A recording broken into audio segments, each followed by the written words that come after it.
Welcome to my channel. तर आज आपण पाहूया भरली ढोबळी मिरची।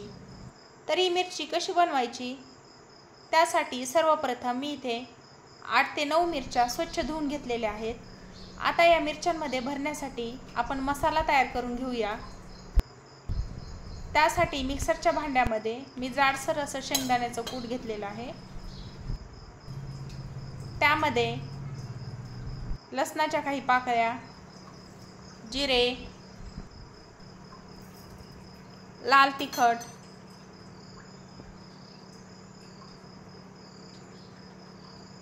थोडंसं मीठ,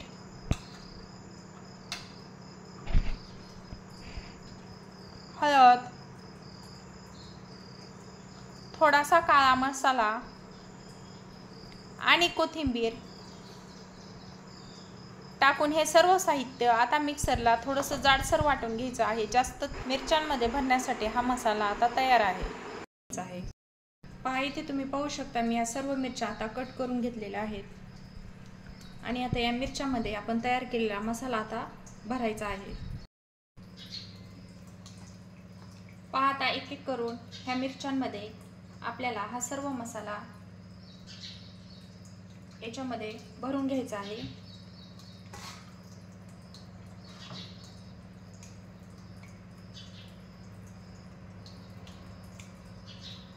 इथे मी कट केलेल्या मिरच्यांमध्ये आता मसाला भरत आहे।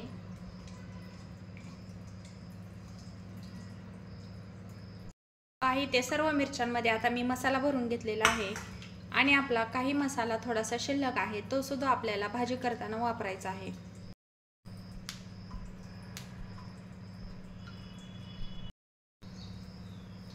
इथे ढोबळी मिरची बनवण्यासाठी आता मी कढईमध्ये 2 चमचे तेल टाकत आहे।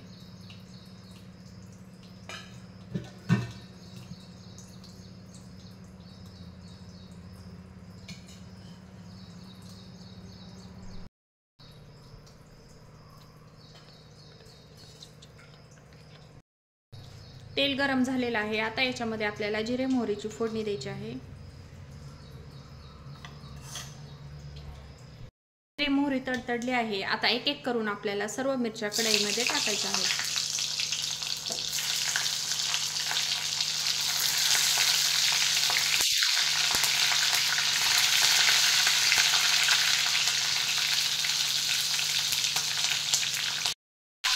मीठ आपल्याला टाकायचं आहे। हा जो थोडासा शिल्लक मसाला आहे तो आता मिरच्यांवर आपल्याला टाकायचा आहे, जेणेकरून मिरच्यांना छान असं कोटिंग येईल आणि मिरच्या छान अशा टेस्टी लागतील।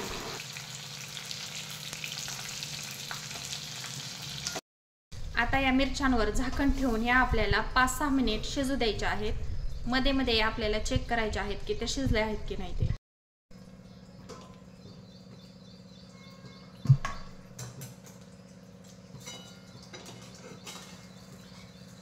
आता मिरच्या शिजल्या आहेत की नाही हे आपण एकदा चेक करूयात।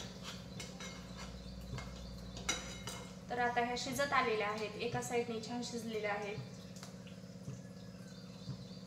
आणखी 5 मिनिट आपण याला थोडा वेळ झाकण ठेवून ठेवूया, म्हणजे या छान शिजतील। या मिरच्या शिजण्यासाठी मी इथे पाण्याचा थोडाही वापर केलेला नाही। पाण्याचा एक थेंबही न टाकता तुम्ही त्या छान अशा शिजवू शकता। पहा आता ह्या मिरच्या शिजल्या आहेत की नाही ते आपण पाहूयात। पहा तुम्ही पाहू शकता शेंगदाण्याच्या कुटामुळे या मसाल्यामुळे मिरच्यांना छान असं कोटिंग आलेलं आहे आणि मिरच्या ह्या आता छान अशा शिजलेल्याही आहेत। आता गॅस बंद करून आपण त्या एका ताटामध्ये काढून घेऊया। आता या मिरच्या मी एका ताटामध्ये काढून घेतलेल्या आहेत आणि याच्यावर हिरवीगार अशी कोथिंबीर टाकली आहे। पहा मसाला भरून ही भरली मिरची ढोबळी मिरची रेडी आहे। तर ही गरम गरम भाकरी सोबत किंवा चपाती सोबत तुम्ही खाऊ शकता। तर तुम्हाला ही रेसिपी कशी वाटली हे मला नक्की कळवा आणि जाता जाता चॅनलला सबस्क्राईब करा। धन्यवाद।